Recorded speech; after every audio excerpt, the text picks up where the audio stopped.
Hello friends, ఈరోజు మనం తుని నుంచి కాకినాడకు వెళ్ళే దారిలో కత్తిపూడి నుంచి 4 కిలోమీటర్ల దూరంలో ఉన్న శ్రీ సత్యమ్మ తల్లి దేవాలయాన్ని దర్శించుకుందామా.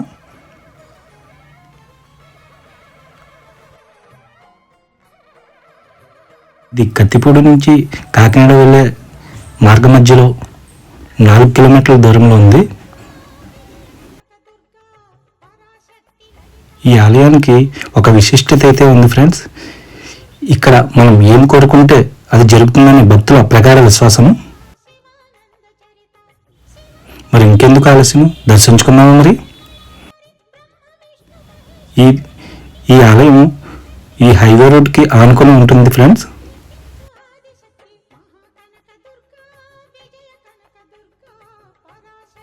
దర్శించండి, తరించండి శ్రీ సత్యమ్మ తల్లి అమ్మవారి ఆలయం.